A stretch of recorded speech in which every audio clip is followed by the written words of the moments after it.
very welcome to this presentation of Nilar's third quarter result, and where we also will do a little bit of an in-depth in where we are in our roadmaps in regards to product production and sales and marketing. Firstly, I would like to give a little bit of an update on where we are in the market. I think it's quite evident for everybody the importance the batteries will play in the transition and the transformation of the electricity grid, and it's quite obvious for us all. It's also, as we say, very important for the transformation. Today, a large portion of the discussion around batteries is focused on the lithium EV batteries, but I think it's also very important that we have to complement with other type of battery technologies in order to support the EES solutions needed for the grid in the future. I think all of you have seen this, but I would like to reiterate where we are. We know that the amount of what we call unplanned energy or intermittent energy, as we are turning towards sun and wind, it's putting a very tough demand on the electricity grid, and here we really need the batteries to support. We also can see the amount of uptake in the electrical vehicles, which is enormous. That also puts a big demand, not only on the grid, but also on the production and ability to supply the EVs with batteries. And also, as I think we're talking about, we all are aware of the changes in pricing due to the energy crisis we're into today. In Sweden, we haven't seen this type of fluctuation up until basically last year, and this is something that we will see continuously moving forward. And also, as we're putting more and more energy into the grid, there will also be an increased demand on our ability to distribute the energy, and that might also put a very big stress on the energy grid moving forward. And also, as we are so strongly committed to the EU's renewable energy targets, where we are moving into securing that the more than 40% of the energy that we are consuming will actually be renewable energy, such as wind and sun.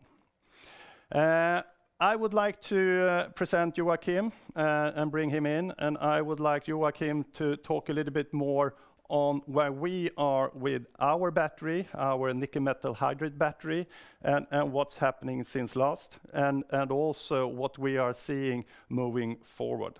Joacim. Thank you, Erik. Yes, so Erik talked about the transition and what can Nilar do for the transition? Well, we design and we manufacture batteries. That's what we do.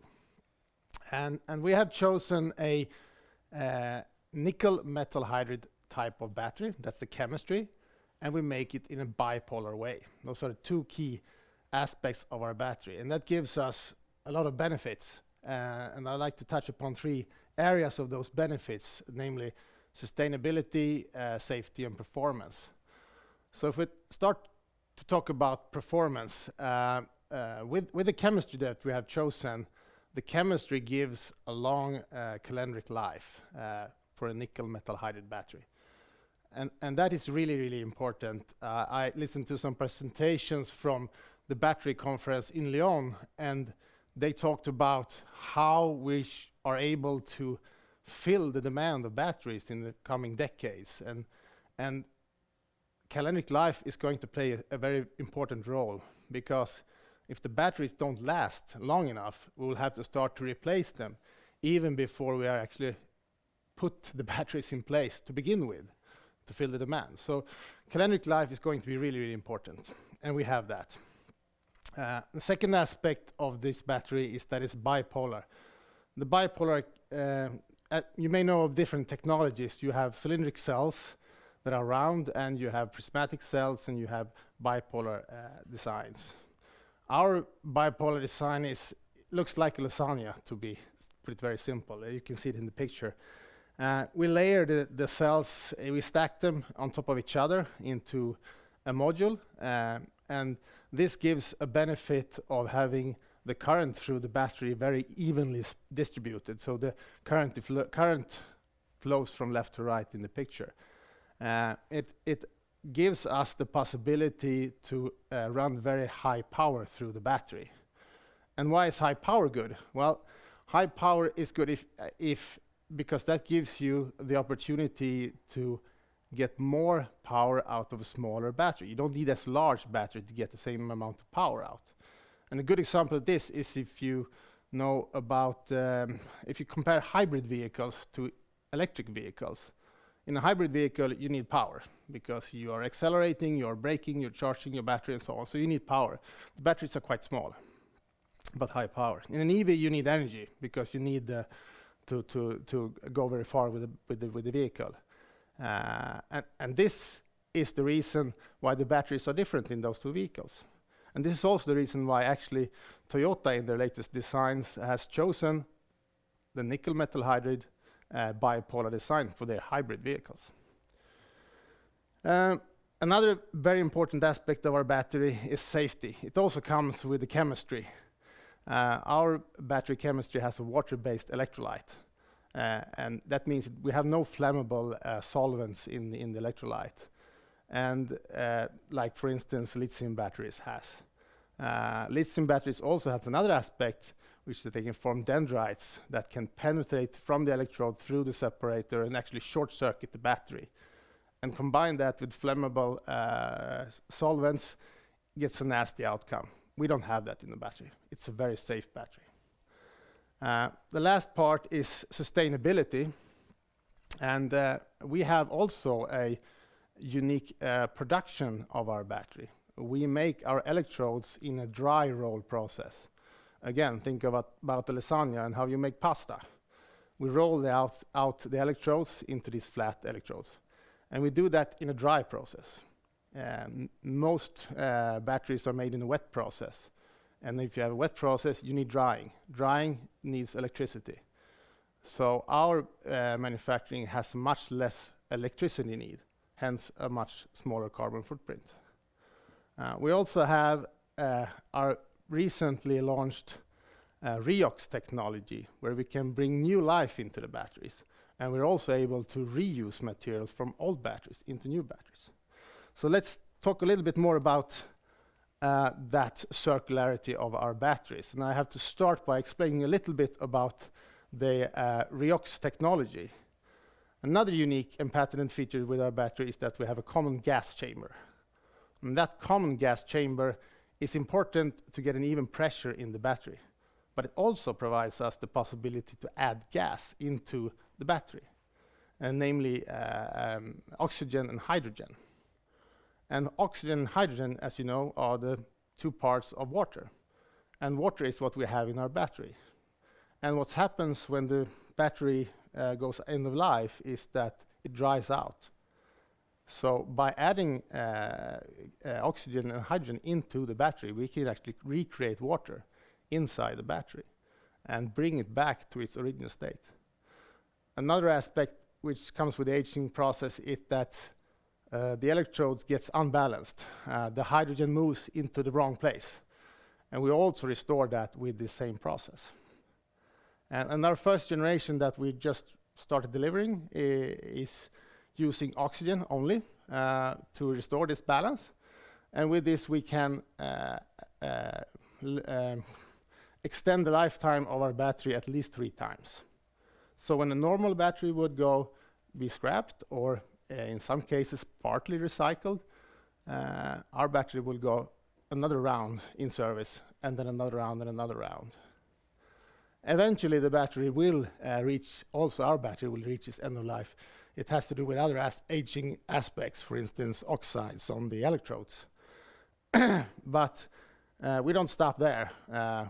We have also another patented process of reusing the electrode material back into new.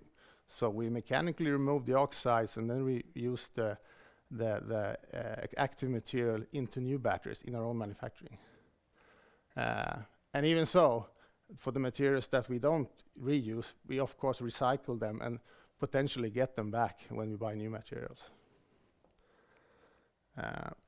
So as I said, oxygen is what we have in our first redox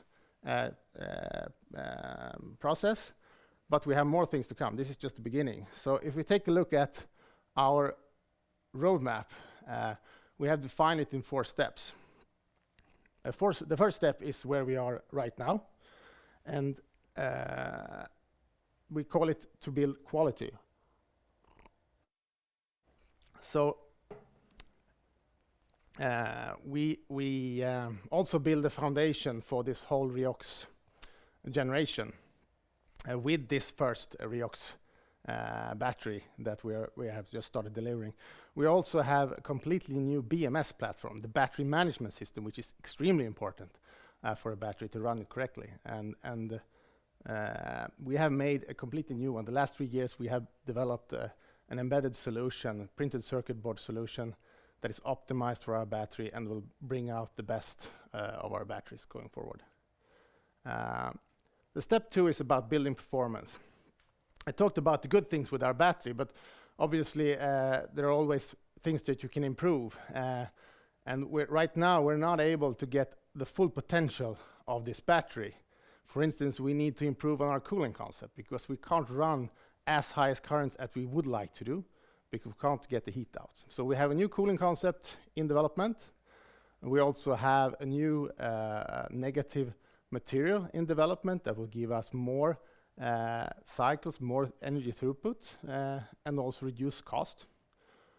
We also put the first step in place to reuse the materials. And we'll start by reusing materials within our own plant. So you always have some kind of scrap and waste into the process, and that we will bring back and put into the battery in the beginning of the process again. The third step is about building value. And here we are putting in a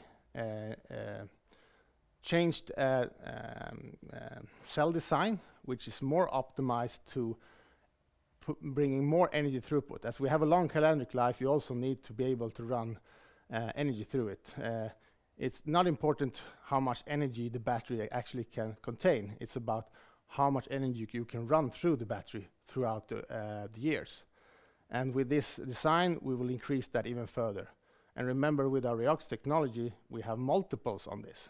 So every more throughput we can put in, we can have a 3 times multiplier on those cycles.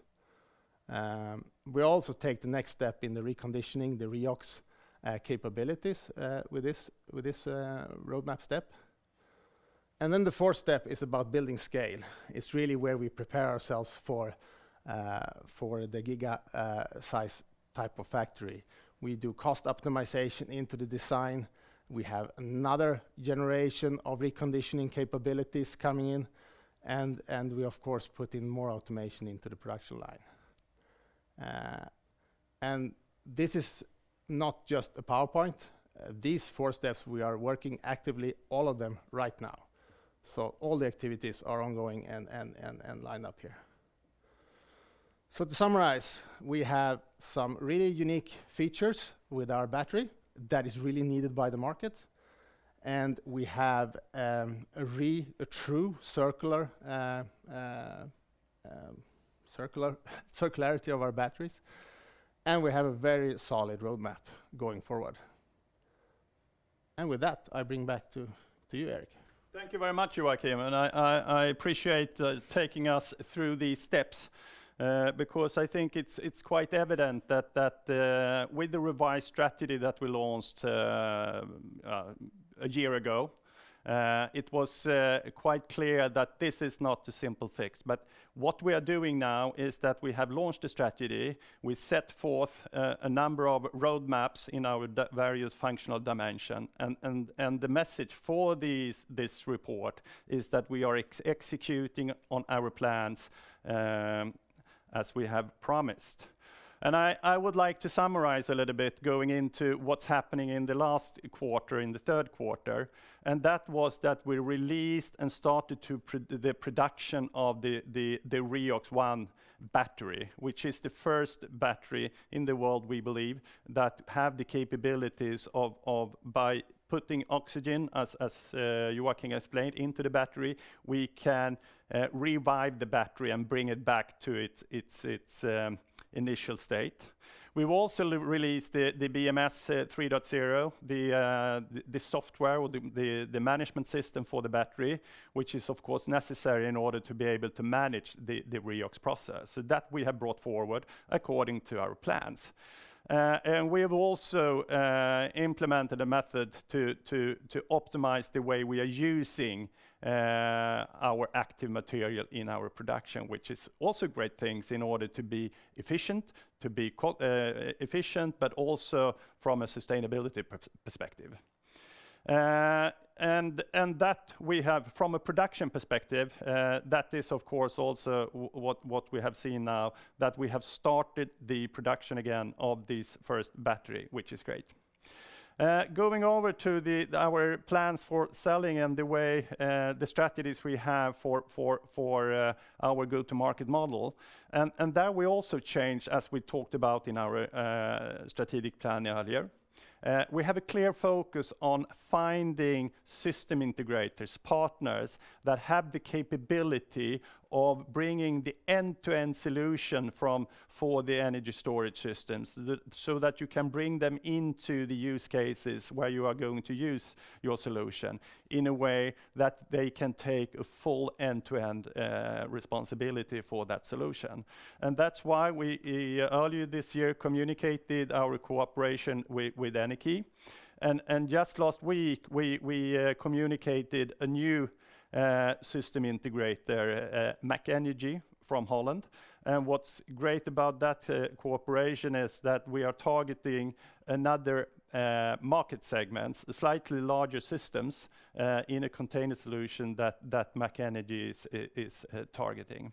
So basically now we have chosen 2 system integrators, as we said we would do in our plans, which have this technical height within the company in order to bring this full end-to-end solution into the market, and also to make sure that they have the ability to take up the volumes that is needed in order for us to reach our sales targets. And then I would just to talk about the market. I think as I mentioned earlier in the presentation, the market is very much driven of I would say the green transformation, and also the way we are replacing a lot of the fossil energy sources with new recyclable and renewable energy, such as wind and solar. And for that, as we know, we need to think differently in how we using and managing our grid and the way we are doing things. And then I would like to call for Johan Önnesjö, our CFO, to give a few comments on the financial figures that we released in our report that we released this morning. Johan. Thank you, Erik.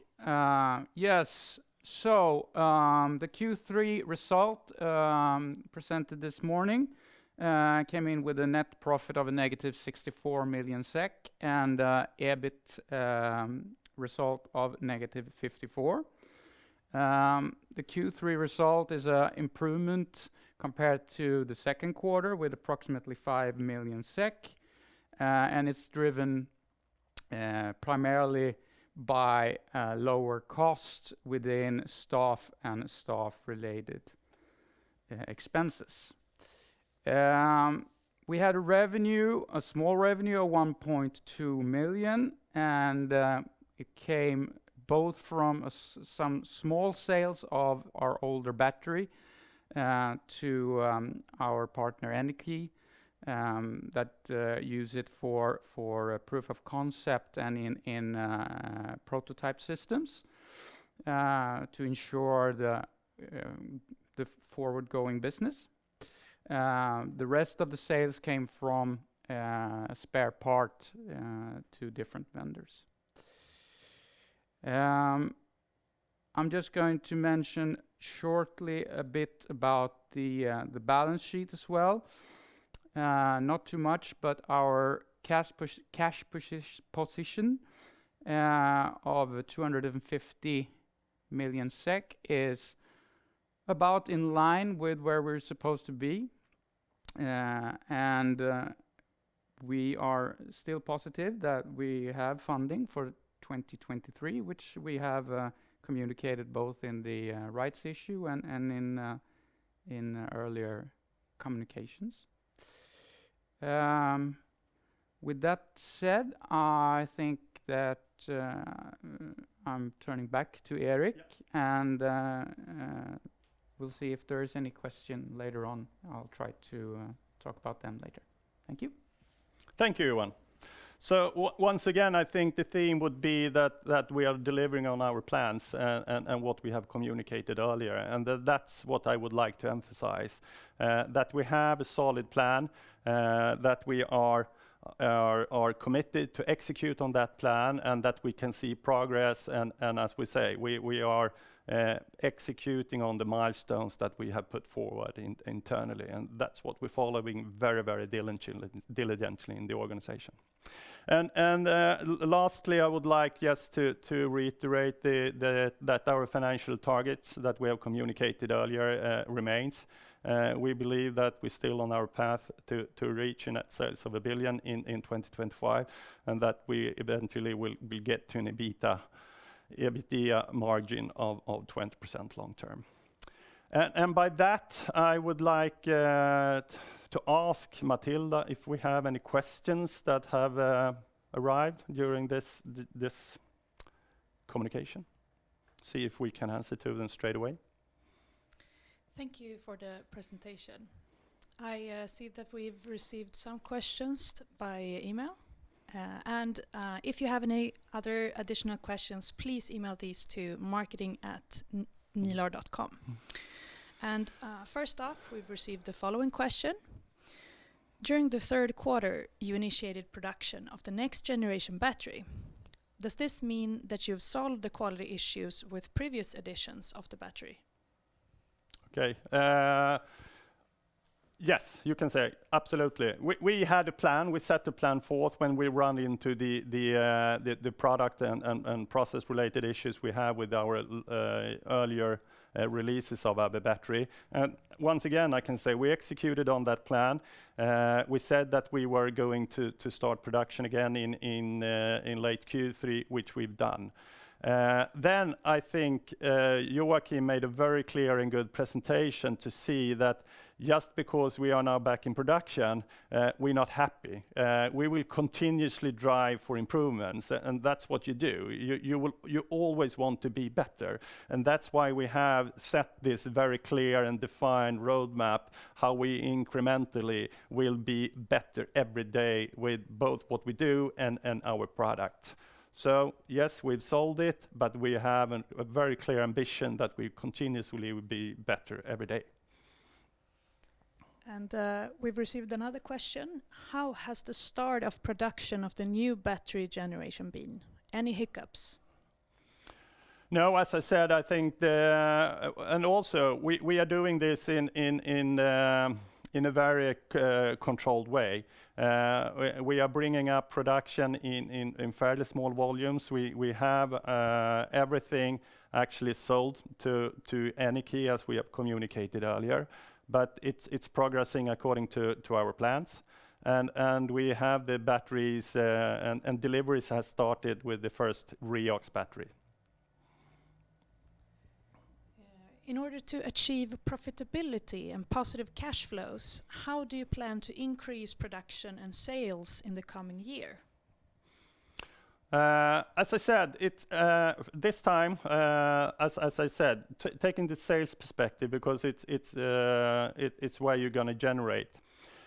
We have a revised strategy, as we talked about, that we are seeking system integrators with a high technical ability to actually look around and take the full responsibility of the solutions, and also that we have a clear plan on how they're gonna address various or the market segments where you really benefit from the specific USPs that we have in our battery, back to sustainability, safety, and high performance.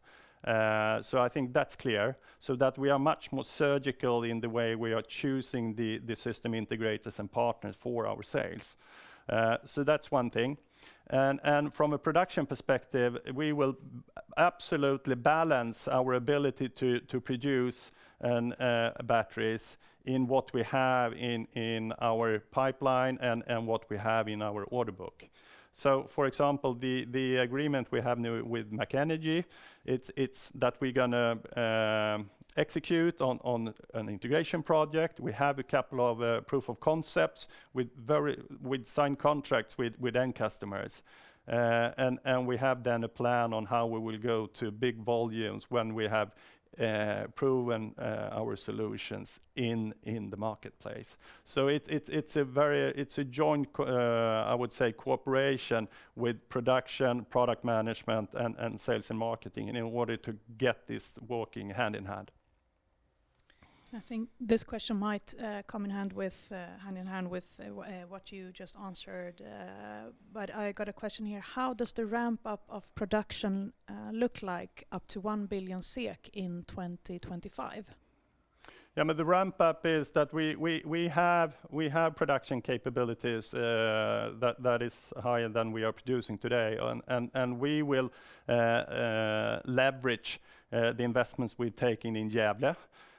We have a second factory that we started planning and building that we have put on pause until we see that we can ramp it up in I would say a financially responsible way.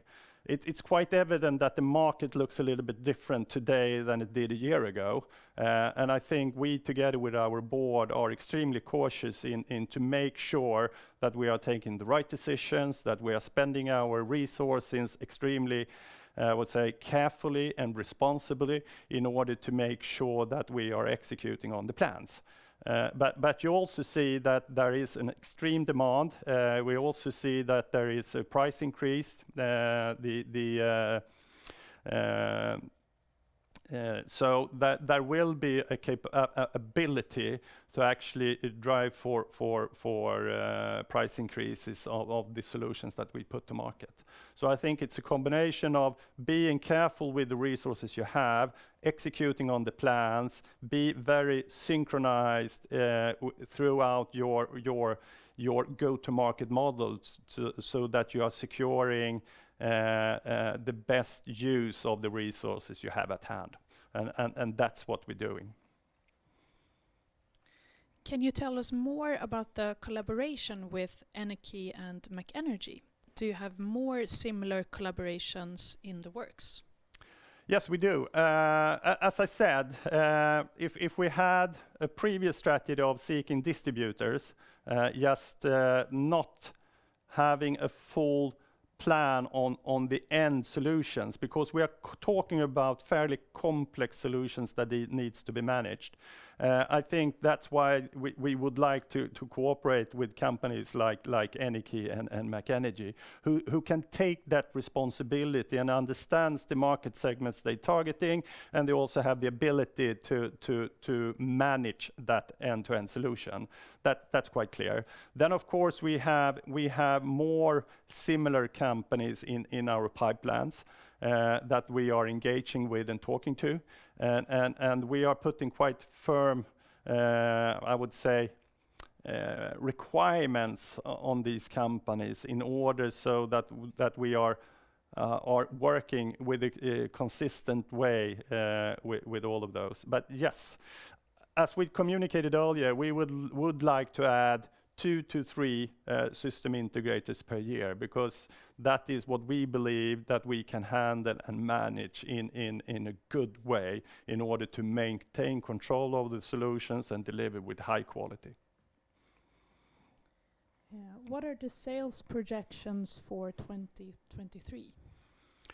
I mean, the projections is basically what we've communicated earlier.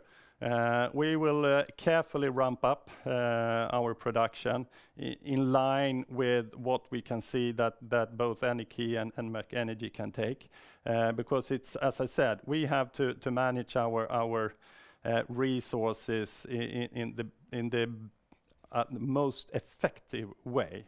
And that is extremely important. But we are on the plans that we have communicated earlier. Another question we received. What burn rate today, what burn rate do you have today, and how long does the present cash last? I think Johan mentioned that. I think we've taken down, and you can read it by yourself in the quarterly report and extract it from the numbers. But we have taken down the cost base of the company quite dramatically over the last year. And now we are on a plan on the levels we have planned for. And we also have a plan on what we need to do, both from a product management perspective and from a production efficiency. Because what we're doing now is that we are executing on the plans to become better in both these domains. So I think that is according to plan, and as Johan mentioned, from a cash perspective, we are on plan as well. And as what we have communicated earlier is that we have money to take us a bit into 2024, and that's the position we have. What do you think about the market for batteries going forward? How do you view interest rate increases and price of capital increasing? I think as we're back again to the macro perspective, what's happening in the world, all the way from the crisis in Ukraine and how that affected the energy system in Europe, all the way to the way we are driving a green transformation and bringing a new type of energies, because we are closing out what we call base energy, fossil coal and oil power plants. We are taking away nuclear power, which is also a base energy source, and we're replacing it with renewable energy, and then the wind in Sweden is a very, very important part, but also solar in other parts of the world, and also in Sweden, of course. But then this unplanned dimension comes in, and that's the reason why you need to put batteries, because you have to be able to balance out the fluctuation in production capabilities. But then you also one of the reasons we have high fluctuation on prices is because that the demand is not even over the day. So we have enormous spikes in energy consumption in the mornings and in the evenings due to the way we are living our lives. And here also the battery can play a very vital role in even out this fluctuation in how we're consuming energy. So there are multiple, I would say, use cases or applications where battery plays an extremely important role in managing our grid and our network moving forward.